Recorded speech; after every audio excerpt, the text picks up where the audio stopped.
Como utilizar a Arrascaeta? O jogador uruguaio agora quer a camisa 10 e o Flamengo soube utilizá-lo bem em 2024.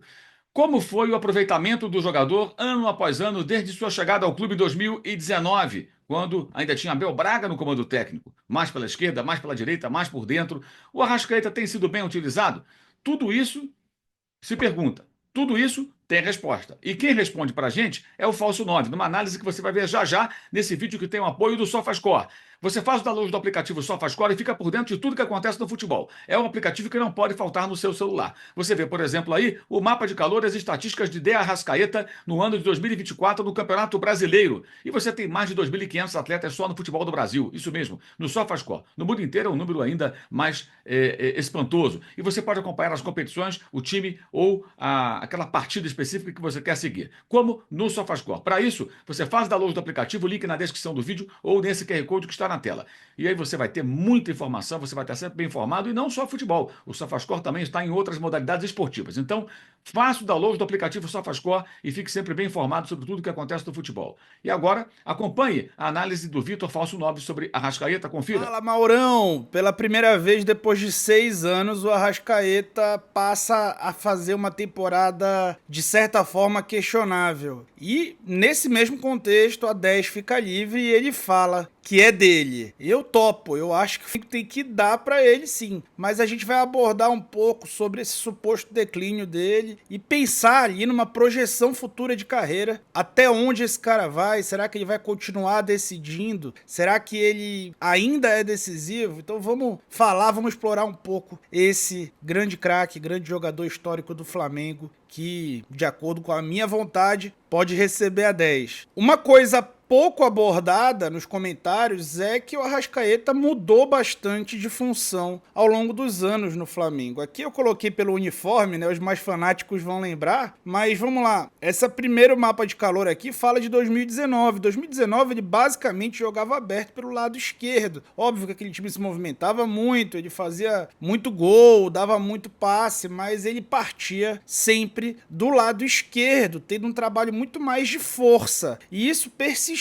né? Em 2020, continuou da mesma maneira, né? Ele ocupando mais ali a faixa esquerda do campo. O Everton Ribeiro era dono do lado direito. Tinha ali dois atacantes, né? Bruno Henrique e Gabriel, na maior parte do tempo. Em 2021, depois da chegada do Renato Gaúcho, ele estabelece um pouco mais o Bruno Henrique como ponta e o Arrascaeta faz a meia, né? Digamos assim, pela primeira vez ali em 2021 ele vira de fato um playmaker propriamente dito. Até então ele era muito mais flecha até do que arco e se consagra dessa maneira em 2022, mas ainda um pouco mais ali pela esquerda, com um pouco mais de concentração pelo lado esquerdo, até porque a presença do Everton Ribeiro, mesmo saindo de uma zona mais recuada, ainda ocupava bastante esse espaço. Fato que até hoje ele joga um pouco mais centralizado, mas no último ano, né, no ano de 2024, ele já foi muito mais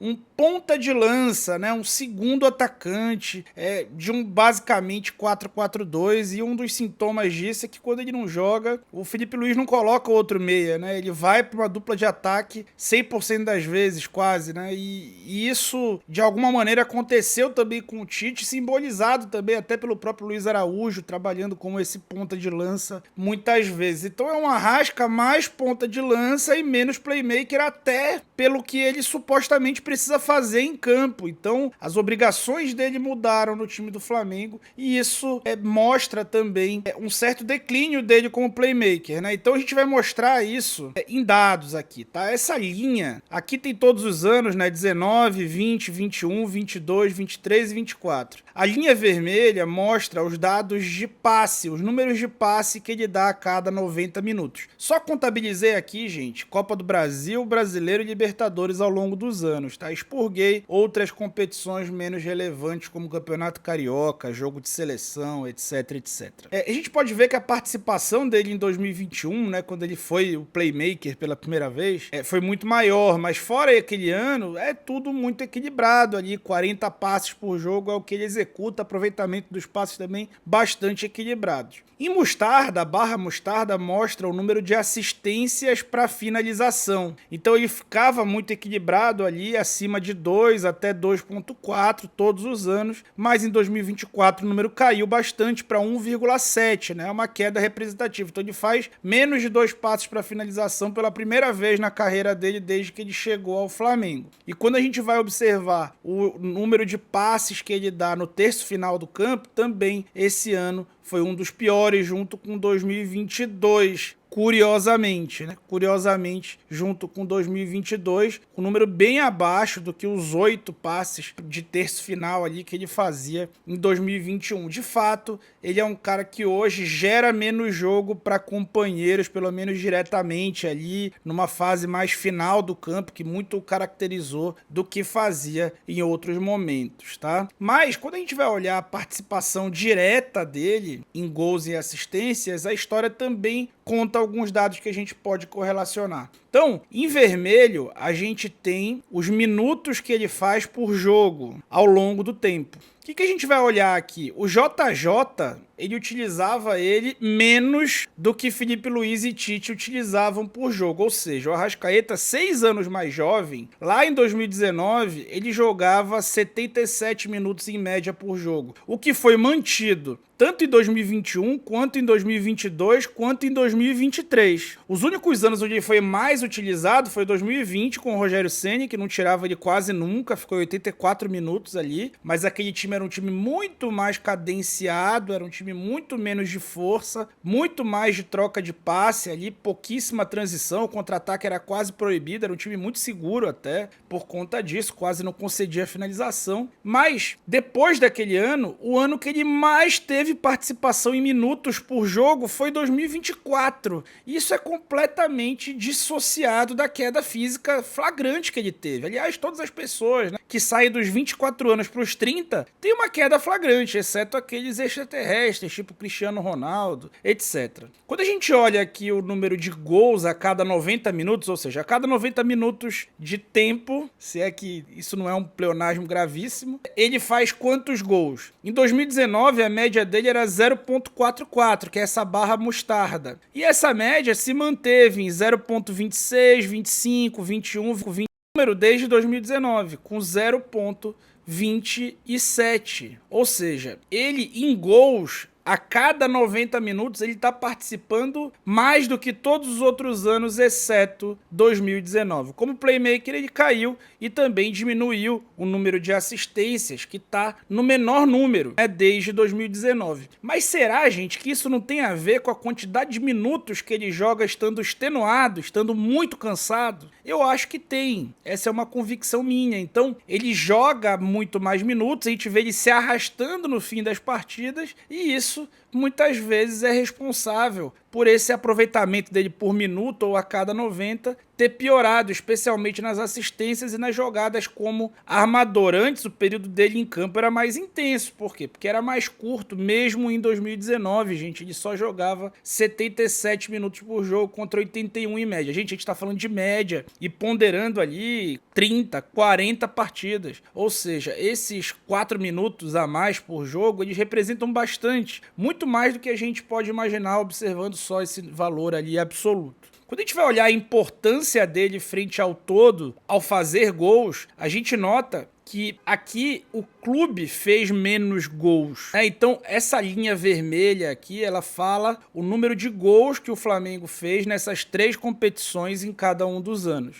Em 2019, o time fez 2,07 e foi caindo ano a ano, né, se mantendo estável em 2021, 2020 e 2022. E em 23 teve uma primeira queda vertiginosa para 1,56 e em 24 o pior dos números, 1,46. Basicamente, o time atual faz cerca de 70% dos gols que fazia o time de 2019, isso pegando as 3 competições principais a temporada inteira. E aí, gente, se tem menos gol, tem menos participação de jogador em gols. Então isso também explica um pouco a queda do número de assistências a cada 90 minutos do Arrascaeta. Mas quando a gente olha os gols que ele faz, em 2019 ele foi responsável por 21% dos gols do time nessas competições. E em 2024 por 18%, um número muito parecido. Em anos que ele foi muito bem, como 2022, o número foi 12%. Em 21, 14%. Ou seja,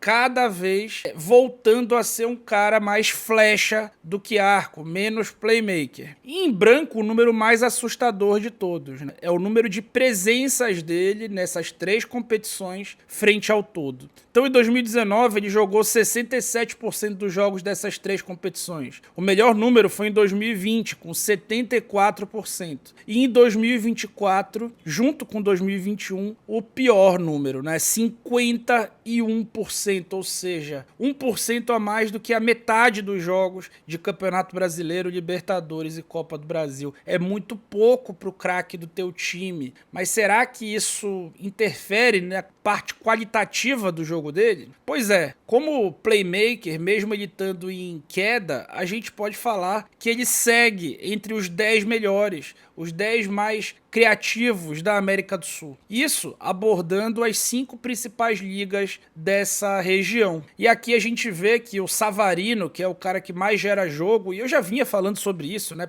O craque do time campeão não foi o Almada, foi o Savarino. O craque do time campeão não foi o Luiz Henrique, foi o Savarino. E isso é muito claramente representado nos jogos, né? E o Savarino, ele é o líder ali da América do Sul disparado, né? 1.09 passe-chave a cada 90 minutos, que é aquele passe que coloca o companheiro numa chance clara de gol ali, numa oportunidade clara de marcar. O Arrasca tem 0.78, ele é o 10º nesse ranking. E entre ele e o Savarino, tem vários caras em ligas bem mais fracas, né? Especialmente chilena, né? Ligas ali diferentes. Mas tem destaque ali o Bruno Tabata, o Pochettino, que até terminou a temporada no banco, o Alan Patrick, mais notoriamente ali jogando muito bem, e o Arrasca tá no bolo, mesmo numa temporada que ele participou muito menos, em declínio físico, pelo menos nessas 3 competições. E esse talvez seja o grande ponto que o Flamengo precisa trabalhar. O Flamengo está fazendo uso indevido desse craque. E não é só o Flamengo. A própria seleção uruguaia usa mais do que deveria. Aqui eu vou mostrar para vocês o quanto ele está sendo usado de fato nessas competições. Então, a coluna Mostarda, ela mostra o número de minutos que esse cara fez em campeonato estadual ou na seleção uruguaia ano após ano. A coluna branca mostra o número de minutos que esse cara fez nas 3 competições principais do Flamengo, Libertadores, Copa do Brasil e Brasileiro. E a linha vermelha, ela basicamente dá um percentual de desperdício desses minutos. O que é esse percentual de desperdício? É a quantidade de minutos do estadual frente ao todo. Nessa temporada, 40% dos minutos que esse cara foi para campo foi para jogar campeonato estadual ou jogos da seleção uruguaia. Foram, se eu não me engano, 10 ou 12 datas FIFA. Você, Mauro, é um cara que muito fala disso, com muita correção, a quantidade exagerada de data FIFA. E esse cara teve fisicamente ali, vamos lá, vamos pensar na parte física do atleta como se fosse uma conta bancária, ele se desgastou muito, gastou todo o dinheiro dele, toda a carga física dele naquelas competições que pro Flamengo importam 0. E na hora que o Flamengo precisava dele, ele só contou com 60% do Arrascaeta. Ou seja, foi a segunda temporada em que ele menos disputou minutos de partidas pelo time nas principais competições. Então foram só 2.300 minutos. Em 2022 foram 3.300 minutos. 1.000 minutos a mais nas principais competições. 1.000 minutos de Arrascaeta é minuto para Dedéu. Nós estamos falando ali de 10 jogos, por exemplo. É óbvio que não é loucura falar em declínio, em alguma parte de declínio. E a gente não pode fechar os olhos para essa realidade. Isso é fato. A gente precisa o quê? Aprender a administrar essa realidade. Administrar como o Jorge Jesus administrava mesmo ele muito mais jovem. E é um absurdo que agora ele tenha que jogar muito mais minutos por jogo quando joga do que naquela época. Da mesma forma como é um absurdo esse cara está sendo utilizado indevidamente para coisas que não agregam agregam nada pro negócio do Flamengo. A seleção não tem muito o que fazer, a não ser que o craque decidisse se aposentar da seleção. Ele não vai fazer isso. Mas assim, o Flamengo precisa entender melhor como utilizar esse cara. E isso não tem nada a ver com ele poder ou não ganhar a camisa 10. A gente pode lembrar que o último camisa 10 decisivo que o Flamengo teve numa competição é um cara que já era coadjuvante, saiu do banco para ajudar a decidir aquele jogo que foi o mais emocionante da história recente do Flamengo, que foi a virada de Lima, né? Tô falando do Diego Ribas. E eu não acho que o Arrasca vai ter uma participação tão pequena quanto a do Diego. Ele pode continuar sendo titular nos principais jogos, pode em outros jogos começar o jogo do banco, especialmente quando tiverem 2 jogos na mesma semana, e numa janela de tempo menor, continuar sendo o cara decisivo e que é muito participativo percentualmente até no número de gols que o time precisa fazer. Aos poucos ele continuar fazendo isso numa janela de tempo menor, o que vai o deixar cada vez mais intenso para fazer isso. Grandes craques percorreram essa trilha. Eu acho que um cara que eu me lembro muito, que pegava muito banco depois dos 30 anos, muito para administrar essa carga, foi o Francesco Totti na Roma. Lembrei muito dele